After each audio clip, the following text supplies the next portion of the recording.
আসসালামু আলাইকুম। এটিএন বাংলা সাংবাদিক সবাইকে স্বাগত জানাচ্ছি।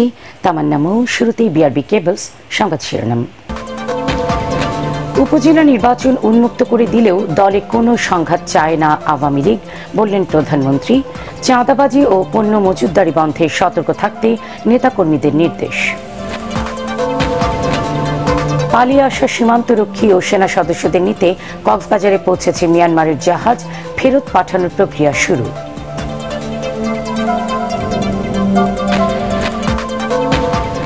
আগামী ৯ মার্চ অনুষ্ঠিত হতে যাচ্ছে জাতীয় পার্টির সম্মেলন। এরশাদের আদর্শ ফিরিয়ে আনায় মূল লক্ষ্য, বলছে রওশনপন্থী নেতারা।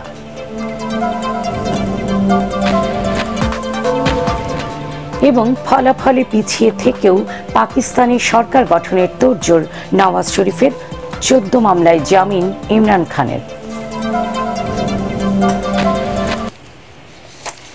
শুনছিলেন বিআরবি কেবলস সংবাদ শিরোনাম। এবার পুরো সংবাদ।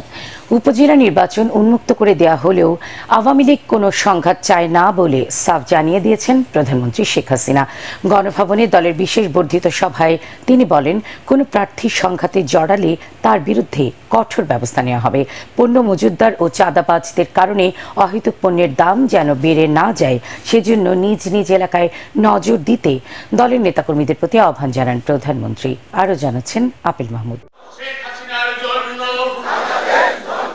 আওয়ামী লীগের তৃণমূল পর্যন্ত নেতাকর্মীদের ঐক্যবদ্ধ করতে গণভবনে দলীয় সভাপতি ও প্রধানমন্ত্রী শেখ হাসিনার সভাপতিত্বে শুরু হয় বিশেষ বর্ধিত সভা। এতে অংশ নেন আওয়ামী লীগের কেন্দ্রীয় কমিটির সদস্য ছাড়াও জাতীয় সংসদের দলীয় ও স্বতন্ত্র সদস্য, জেলা উপজেলা পরিষদের চেয়ারম্যান, সিটি কর্পোরেশন, পৌরসভার মেয়র এবং সহযোগী সংগঠনগুলোর সভাপতি ও সাধারণ সম্পাদক। ভোটের সময় জনগণকে দেওয়া ওয়াদা পূরণে সংসদ সদস্যদের ঐক্যবদ্ধভাবে কাজ করার আহ্বান জানান আওয়ামী লীগ সভাপতি। উপজেলা নির্বাচনকে ঘিরে সংঘাতের বিষয়ে সবাইকে সতর্ক করেন তিনি। আমার সামনে নির্বাচন, উপজেলা নির্বাচন, এটা আমরা উন্মুক্ত করে দিয়েছি। প্রত্যেকটা নির্বাচন তার একদম 15 বছর ক্ষমতায় কারা মানুষের জন্য কতটুকু কাজ করেছেন, কারা করতে পারেনি, সেটা একটা যাচাই বাছাই এর মধ্যে দিয়ে হয়ে যাবে, যে জনগণের কাছে কার গ্রহণযোগ্যতা, সেটাই আমরা দেখব। তবে একটা কথা আমি বলবো, কোন রকম সংঘাত আমি চাই না। আর যারা এর সঙ্গে জড়িত থাকবেন, সে যেই হোক, তার বিরুদ্ধে ব্যবস্থা নেওয়া হবে। দ্রব্যমূল্যের ঊর্ধ্বগতির জন্য যারা দায়ী তাদের বিরুদ্ধে সরকারের কঠোর অবস্থান তুলে ধরেন প্রধানমন্ত্রী। দুর্নীতির বদনাম যেন না হয় সে বিষয়ে সবাইকে সতর্ক করে দেন তিনি। এই মজুদারি কেউ অহেতুক করতে পারবে না। আর যখনই যে মাল আসলেই ওই যে যেখানে হোলসেল মার্কেট, সেখানে একবার চাঁদাবাজি, চলার পথে চাঁদাবাজি, এগুলো বন্ধ করতে হবে। আপনারা এখানে আছেন বিভিন্ন এলাকার প্রতিনিধি, এখানে আপনাদের একটু দৃষ্টি দিতে হবে। নির্বাচন পরবর্তী বিএনপির আন্দোলনের সমালোচনা করে তিনি বলেন, সন্ত্রাসী দলের কাছ থেকে গণতন্ত্র শিখতে চায় না আওয়ামী লীগ। একটি রাজনৈতিক দল তো দেখা যাচ্ছে তাদের মাথা নাই, মাথাটা দেশে নাই, মাথাটা হচ্ছে 60 সমুদ্র 13 নদী পারে, আর সেখান থেকে হুকুম দেয় আর এরা জ্বালা উপড়া করে। তবে এবার একটা ভালো কাজ করেছে। ভালো কাজটা কি? আগে তো হঠাৎ চুপি সারে আগুন দিত গাড়িতে, রেলে, সব জায়গায়। এবার তারা প্রকাশ্যে দিয়ে আবার ছবি তোলে, কারণ তাদের গুরু ওই লন্ডন থেকে বলে দিয়েছে যে ছবি পাঠাতে হবে। তো এটা বলে দেওয়ার একটা সুবিধা হয়ে গেছে যে এরা যে আগুন দিচ্ছে সেই ছবি আর সেই এভিডেন্সটা পাওয়া যাচ্ছে। আজকে তাদের কাছ থেকে ভোটের অধিকার, গণতন্ত্রের অধিকার, এটা শুনলে পরে আমাদের হাসি পায়। যত চক্রান্তই হোক না কেন, দেশের অর্থনৈতিক উন্নয়নে কাজ করে যাওয়ার প্রত্যয় ব্যক্ত করেন আওয়ামী লীগ সভাপতি। Appeal Mahmud, ATN Bangla, Dhaka. নারী ও মেয়েদের ন্যায়পরায়ণ, অন্তর্ভুক্তিমূলক ও টেকসই ভবিষ্যতের জন্য বিজ্ঞান ক্ষেত্রে আরও বেশি অংশগ্রহণের উপর জোর দিয়েছেন প্রধানমন্ত্রী শেখ হাসিনা।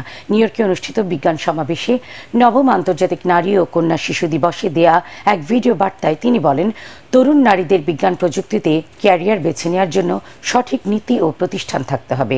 প্রধানমন্ত্রী আরও বলেন, বিজ্ঞানে আরও বেশি নারী ও মেয়েদের প্রয়োজন। তার সরকার বাংলাদেশে হাজার হাজার নারী ও মেয়েকে ডিজিটালভাবে ক্ষমতায়ন করছে। কারিগরি ও বৃত্তিমূলক শিক্ষার প্রসারের পাশাপাশি সকল উচ্চ বিদ্যালয়ের শিক্ষার্থীদের জন্য বিজ্ঞান ও আইসিটি শিক্ষা বাধ্যতামূলক করা হয়েছে। সমন্বিত প্রচেষ্টার ফলে সাম্প্রতিক বছরগুলোতে বিজ্ঞান শিক্ষায় নারীদের অংশগ্রহণ উল্লেখযোগ্য হারে বেড়েছে বলেও জানান প্রধানমন্ত্রী Sheikh Hasina.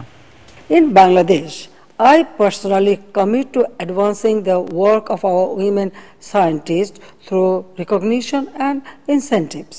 In the past, the number of female students in higher education, especially in science and technology, was not satisfactory. However, the participation of women in science and education has improved significantly in recent years due to our concerted efforts. Our young girls need to be prepared to realize our vision of a smart Bangladesh.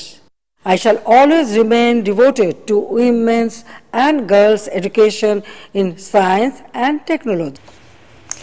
সংঘাতে Myanmar থেকে পালিয়ে আসা সীমান্তরক্ষী ও সেনা সদস্যদের ফেরত নিতে দেশটির নৌবাহিনীর একটি জাহাজ কক্সবাজারের টেকনাফে এসে পৌঁছেছে।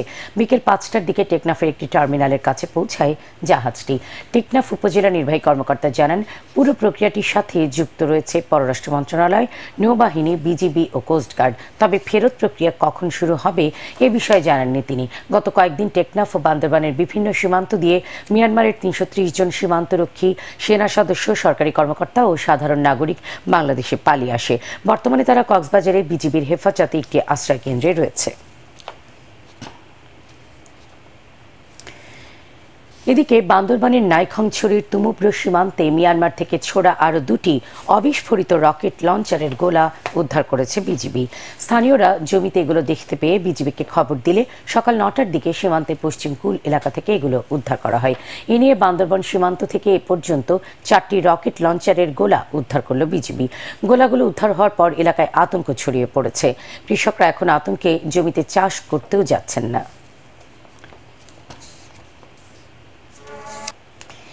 দ্বিতীয় দফার ইজতেমার আখিরি মোনাজাত কাল। ইজতেমার দ্বিতীয় দিন জিকির আসকারের মধ্য দিয়ে ব্যস্ত সময় পার করছেন ধর্মপ্রাণ মুসল্লিরা। আগামী দিন নিজেদের মধ্যে বিরোধ কাটিয়ে একই সময়সূচিতে ইজতেমা পরিচালনা করার আহ্বান জানিয়েছেন সাধারণ মুসল্লিরা। টঙ্গী ইজতেমা মাঠ থেকে ফিরে খলিলুর রহমান জুয়েলের ক্যামেরায় রিপোর্ট করছেন খায়রুল ইসলাম। আল্লাহু আকবার ধ্বনি ও জিকির আসকারের মধ্য দিয়ে ব্যস্ত সময় পার করছে দেশ বিদেশের ধর্মপ্রাণ লাখো মুসল্লি। আল্লাহর নৈকট্য ও পরকালে জান্নাত পাওয়ার আশায় তারা সমবেত হয়েছেন এই ইজতেমা মাঠে। শীত কিছুটা কমে আসায় বয়োবৃদ্ধদের জন্য আগের চেয়ে স্বাচ্ছন্দ্যপূর্ণ পরিবেশ তৈরি হয়েছে। বিশ্ব ইজতেমা এখানে মুসলমানরা আসার পরে যে তাদের ভিতরে যে একটা মুসলিমের প্রতি যে একটা চেতনা ভিত্তিক এটা পরিপূর্ণতা পায় এই 3 দিনের মধ্য দিয়ে। দুইটা ইজতেমা এক হয়ে যদি একটা হয় তাহলে দেখা যাবে যে অনেক লোক হবে। We must protect this all the people and must take to the one Jannah to the Ilyas Rahmatullah's flag. আমার পারিবারিক জীবনে, রাষ্ট্রীয় জীবনে, সাংসারিক জীবনে কিভাবে চলতে পারি, কিভাবে দিনের লাইনে চলতে পারি, এই জন্য এখান থেকে দিক নির্দেশনা দেওয়া হয়। মুসল্লিদের সব ধরনের নিরাপত্তা ও সার্বিক সুবিধার্থে বেশ কয়েকটি টিম মোতায়েন করেছে গাজীপুর সিটি কর্পোরেশন ও বিভিন্ন আইনি সংস্থা। সার্বিকভাবে আমাদের দেশি এবং বিদেশি মেহমানদের মাধ্যমে আমাদের বিশ্ব ইজতেমা এখানে আমি মনে করি খুব জমে উঠেছে। আল্লাহ এবং রাসূলকে পাওয়ার জন্য আমাদের পক্ষ থেকে, সিটি কর্পোরেশনের পক্ষ থেকে যতটুকু সাপোর্ট দরকার, আমরা এখানে দিন রাত 24 ঘন্টা লোক রেখেছি। আমরা নিজেরা সার্বক্ষণিক এটার ভিতরে আছি। আমরা চেষ্টা করবো এটা যেন সম্পূর্ণ শতভাগ সফল হয়। ভারতের মাওলানা সাইদ বিন সাদের আম বয়ানে বিশ্ব ইজতেমার দ্বিতীয় পর্বের দ্বিতীয় দিনের কার্যক্রম শুরু হয় এবং আগামীকাল আখিরি মোনাজাতের মাধ্যমে শেষ হবে এই ইজতেমা পর্ব। খায়রুল ইসলাম, ATN বাংলা, টঙ্গী, গাজীপুর। আগামী 9 মার্চ সম্মেলন করতে যাচ্ছে জাতীয় পার্টির রওশন এরশাদপন্থীরা। রমজানের কারণে পূর্ব নির্ধারিত জায়গায় ভেন্যু না পাওয়ায় 2 মার্চ থেকে পিছিয়ে নতুন তারিখ ঘোষণা করা হয়। নিজ বাসভবনে সংবাদ সম্মেলনে এই ঘোষণা দেন রওশন এরশাদ। নিজেকে পার্টির চেয়ারম্যান ঘোষণার পর অনুসারীদের নিয়ে বৈঠক শেষে তিনি এসব কথা জানান। আরও জানাচ্ছেন মাজহারুল হক মুহাজির। নেতা কর্মীদের অনুরোধে আমি পার্টির চেয়ারম্যানের দায়িত্ব গ্রহণ করলাম। দল ভাঙ্গা করাই যেন জাতীয় পার্টির নৈমিত্তিক ব্যাপার। একে অপরের বিরুদ্ধে অভিযোগ পাল্টা অভিযোগে চলছে পার্টির কার্যক্রম। এরই মধ্যে জাতীয় পার্টির সম্মেলনের ঘোষণা দিয়েছেন রওশন এরশাদপন্থীরা। এর আগে 2 মার্চ সম্মেলনের ঘোষণা দিলেও এবার তা পিছিয়ে করা হয়েছে 9 মার্চ। সম্মেলনকে সামনে রেখে গুলশানের নিজ বাড়িতে নেতাকর্মীদের সঙ্গে জরুরি বৈঠক করেন বেগম রওশন এরশাদ। বলেন, এরশাদের রেখে যাওয়া জাতীয় পার্টির জনপ্রিয়তায় ধস নেমেছে। পার্টির এ ক্রান্তি লগ্নে সবাইকে এক হয়ে কাজ করার আহ্বানও জানান তিনি। জাতীয় পার্টির শীর্ষ নেতৃবৃন্দ অন্যান্য স্তরে নেতৃবৃন্দের গুরুত্বপূর্ণ বৈঠক করেছে। বৈঠকে আমরা জাতীয় পার্টির দশম জাতীয় সম্মেলন প্রসঙ্গে আলোচনা করেছি। আমি পার্টির সকল স্তরের নেতাকর্মীদের জাতীয় পার্টির 10ম জাতীয় সম্মেলনে অংশগ্রহণ করার আহ্বান জানাচ্ছি। এদিকে রওশনপন্থী জাতীয় পার্টির মহাসচিব জানান, জনগণ জিএম কাদেরের নেতৃত্ব মানতে নারাজ। রাজনীতিতে টিকে থাকতে হলে রওশন এরশাদের নেতৃত্বেই কাজ করতে হবে বলে জানান তিনি। 11 জন এই সংসদ সদস্য নিয়ে আমরা চিন্তিত না, তারা আমাদেরই প্রতিনিধি, তারা আমাদেরই লোক। সকল কি বলা হয়েছে, যারা আছে তারাই জাতীয় পার্টির পরীক্ষিত নেতাকর্মী, যারা আসে নাই তাদের সাথে আমাদের কথা হয়েছে। যদিও সম্মেলন নিয়ে এখনো কোনো মন্তব্য পাওয়া যায়নি জিএম কাদেরের। নীরব আছেন চূন্য। মাসহারুল হক মুহাজির, ATN বাংলা, ঢাকা। একতরফা নির্বাচনের মাধ্যমে দেশে রাজনৈতিক সংকট সৃষ্টির খেসারত ক্ষমতাসীনদের দিতে হবে বলে দাবি করেছেন বিএনপি চেয়ারপারসনের উপদেষ্টা জয়নুল আবদিন ফারুক। খালেদা জিয়া সহ নেতাকর্মীদের মুক্তির দাবিতে জাতীয় প্রেসক্লাবের সামনে মানববন্ধনে এ দাবি করে তিনি বলেন, নির্বাচন ব্যবস্থা ধ্বংসের জন্য আওয়ামী লীগকে মূল্য দিতে হবে। খালেদা জিয়া সহ নেতাকর্মীদের কারারুদ্ধ করে বেশি দিন ক্ষমতায় থাকা যাবে না জানিয়ে ফারুক বলেন, আপোষে পদত্যাগ না করলে আওয়ামী লীগকে জনরোষের কবলে পড়তে হবে। সীমান্তে গুলি হচ্ছে, যেখানে আজকে মানুষ ক্ষমতার বাইরে চলে যাচ্ছে, অর্থনৈতিক মেরুদণ্ড ভেঙে তছনছ করে দিচ্ছেন। আজকে রাজনৈতিক সংকট তৈরি করেছেন। সেই রাজনৈতিক সংকট তৈরি করে বাংলাদেশের ইতিহাসে আপনি যে কলঙ্ক সৃষ্টি করেছেন, এর জন্য খেসারত আপনাকে দিতে হবে। অপেক্ষা করুন, সময় খুব কাছে। এবারে পাকিস্তানের নির্বাচন প্রসঙ্গ। পাকিস্তানে ভোটের ফলাফলে পিছিয়ে থাকলেও সরকার গঠনের তোড়জোড় শুরু করেছেন সাবেক প্রধানমন্ত্রী নওয়াজ শরীফ। জোট করতে পিপলস পার্টির আসিফ জারদারির সাথে বৈঠক করেছেন তিনি। তবে কৃত্রিম বুদ্ধিমত্তা বা AI প্রযুক্তিতে সামাজিক যোগাযোগ মাধ্যমে দেয়া এক বক্তব্যে নওয়াজের এই উদ্যোগকে ষড়যন্ত্র বলেছেন কারাবন্দী PTI নেতা ইমরান খান। এখন পর্যন্ত ঘোষিত ফলাফলে তার দলের সমর্থিত প্রার্থীরাই সবচেয়ে বেশি আসনে বিজয়ী হয়েছেন। আরো জানাচ্ছে, যদিও খুব একটা সহজ হবে না।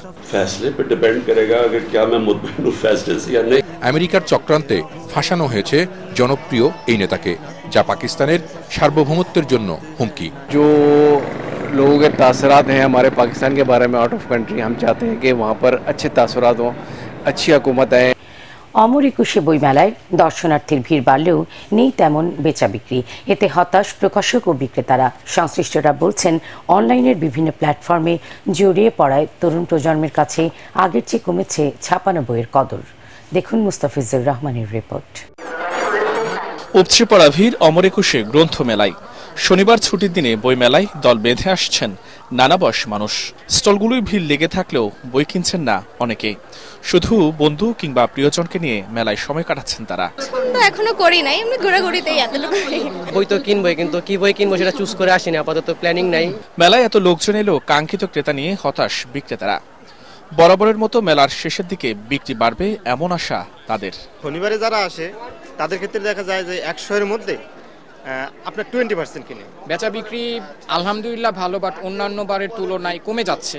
লেখক প্রকাশকরা বলছেন, মোবাইল ফোন ও ট্যাবের মতো ডিজিটাল গ্যাজেটে আসক্তির ফলে বই বিমুখ হয়ে পড়েছেন অনেক পাঠক। গেম চর্চা করতে করতে তারা বই পড়াই ভুলে যাবে। বিভিন্ন মোবাইল যে ডিভাইসগুলো না ধরিয়ে দিয়ে বইটা হাতে দেন, দেখা যাবে একটা সময় সে এটা কিন্তু অভ্যাসে তৈরি হয়ে যাবে। প্রকৃতিকে পায়ের নিচে ফেলে দিয়ে আমরা মনে হয় এটা করছি। তো এইগুলির মাধ্যমে আমি কবিতার মাধ্যমে ফুটিয়ে তোলার চেষ্টা করেছি। আর বই একটা প্রোডাক্ট, এটা যদি মানুষ না জানে তাহলে কিনবে কিভাবে? লেখক পাঠকের মেলবন্ধন ঘটে বাঙালির প্রাণের বইমেলায়। ফলে মানসম্মত বই দিয়ে মানুষের আগ্রহ ধরে রাখবেন লেখক ও প্রকাশকরা, এমন আশা পাঠকদের। মুস্তাফিজ রহমান, ATN বাংলা, ঢাকা। প্রথমবারের মতো বাংলাদেশে জটিল প্লাস্টিক সার্জারির সফল চিকিৎসা শেষে নিজ দেশ ভুটানে ফিরেছেন কর্মাডেমা নামে এক রোগী। রাজধানী শেখ হাসিনা জাতীয় বার্ন অ্যান্ড প্লাস্টিক সার্জারি ইনস্টিটিউটে সংবাদ সম্মেলনে এর জন্য তিনি চিকিৎসকদের ধন্যবাদ জানিয়েছেন। এ সময় স্বাস্থ্যমন্ত্রী সামন্ত লাল সেন বলেন, সার্কভুক্ত দেশগুলোর রোগীদের সেবা দেওয়ার মাধ্যমে বিশ্বে নিজেদের দক্ষতার জানান দিতে চান বাংলাদেশি চিকিৎসকরা।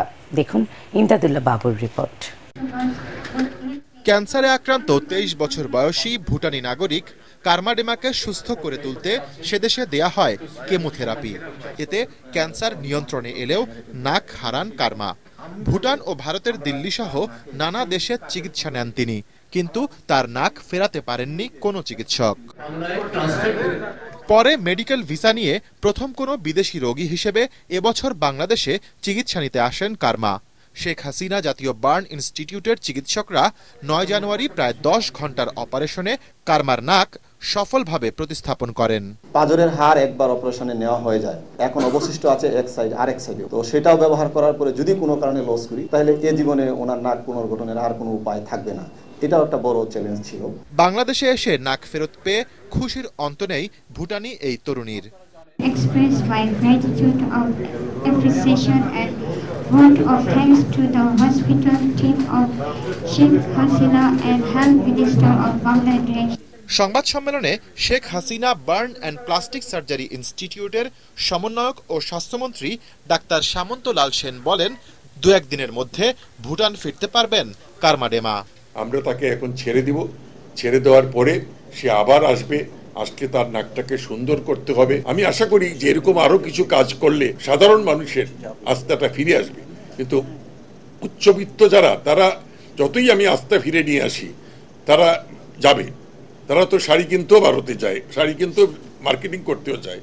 অনুষ্ঠানে ভুটানের রাষ্ট্রদূত রিং চ্যাং কুইং সিল এই অসম্ভবকে সম্ভব করায় সরকারের কাছে কৃতজ্ঞতা প্রকাশ করেন। ইমদাদুল্লাহ বাবু, ATN বাংলা, ঢাকা। আল আরাফা ইসলামী ব্যাংক অর্থ সংবাদ।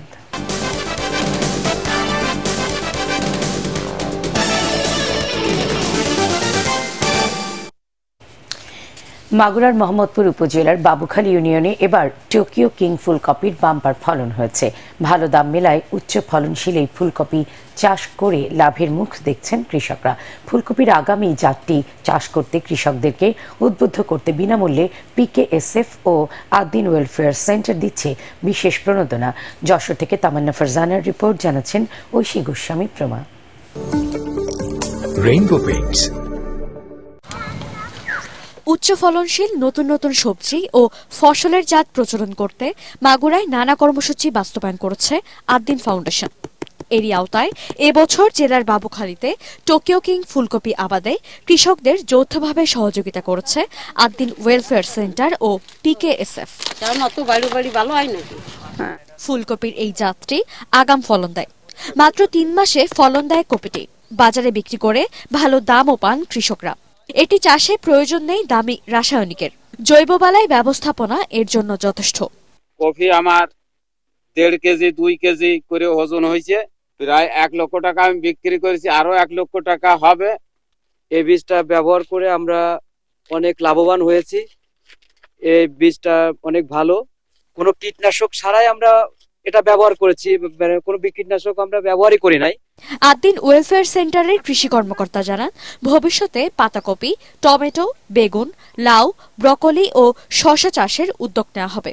আমরা এবছর নিরাপদ সবজি উৎপাদন হাব ক্লাস্টারের আওতায় ফুলকপি জাতের ফসল চাষ করছি। এখানে আমরা টোকিও কিং নামে ফুলকপি জাতটা আমরা সদস্যদের মাঝে বিতরণ করছি। পরিবেশ বান্ধব জৈব ব্যবস্থাপনা আছে, হলুদ ফাঁদ এবং ফেরোমন লিউর এটা আমরা প্রদান করছি। সেই ক্ষেত্রে আমরা কৃষকদেরকে বিভিন্নভাবে পরামর্শ দিয়েছি যেন পরিবেশের ক্ষতি না হয় এবং মাটির ক্ষতি না হয়।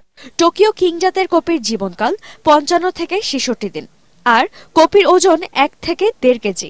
প্রতি বিঘায় 3 থেকে 3.5 টন কপির ফলন হয়।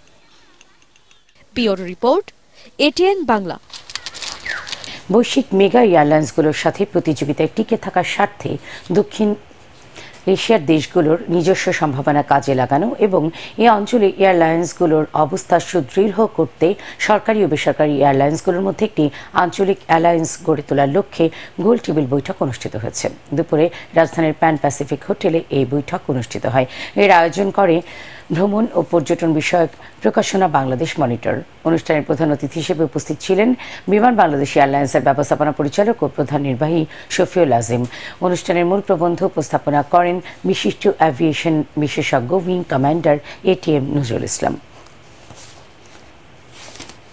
এবার পার্টিক্স খেলার খবর।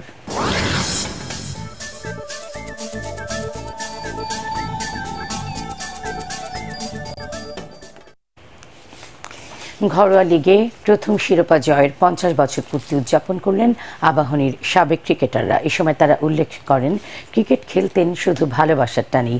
অনুষ্ঠানে আকরাম খান, মিনহাজুল আবেদিন নান্নু, নাইমুর রহমান দুর্জয়ের মতো সাবেক অধিনায়করাও উপস্থিত ছিলেন। জানাচ্ছেন SM আশরাফ।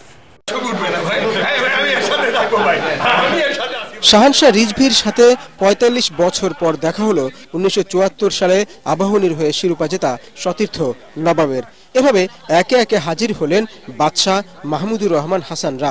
আবাহনীর হয়ে কোনো না কোনো সময় ক্রিকেট খেলা খেলোয়াড়রা এমন মুহূর্ত মিস করতে চাননি। তাই তো অনেক অপরিচিত মুখের ভিড়ে পরিচিত ক্রিকেটাররাও হাজির।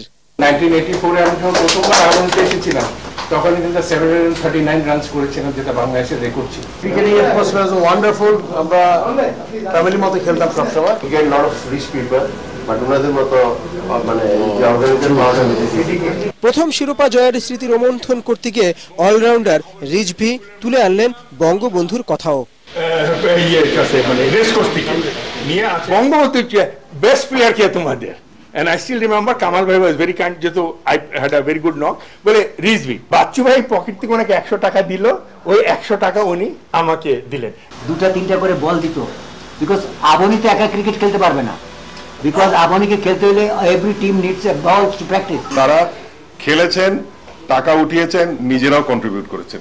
আকরাম খান, মিনহাজুল আবেদিন নান্নু, দুর্জয়রা প্রিয় ক্লাবের কথা বলতে গিয়ে জানান তাদের কাছে অর্থ কোনো বিষয় ছিল না। এ সময় প্রত্যেকেই বর্তমান বাংলাদেশ ক্রিকেট দলের জন্য শুভকামনা জানান। SM Ashraf, ATN Bangla, Dhaka. শেষ করার আগে বিআরবি কেবল সংবাদ শিরোনাম জানিয়ে দিচ্ছে আরো একবার। উপজেলা নির্বাচন উন্মুক্ত করে দিলেও দলে কোনো সংঘাত চায় না আওয়ামী লীগ, বললেন প্রধানমন্ত্রী। চাঁদাবাজি ও পণ্য মজুতদারি বন্ধে সতর্ক থাকতে নেতাকর্মীদের নির্দেশ। পালিয়ে আসা সীমান্তরক্ষী ও সেনা সদস্যদের নিতে কক্সবাজারে পৌঁছেছে মিয়ানমারের জাহাজ, ফেরত পাঠানোর প্রক্রিয়া শুরু।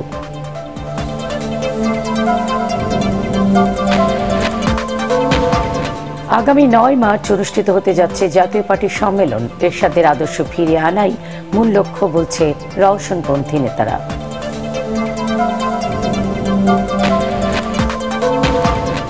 এবং ফলাফলে পিছিয়ে থেকেও পাকিস্তানে সরকার গঠনের তোড়জোড় নওয়াজ শরীফের, 14 মামলায় জামিন ইমরান খানের।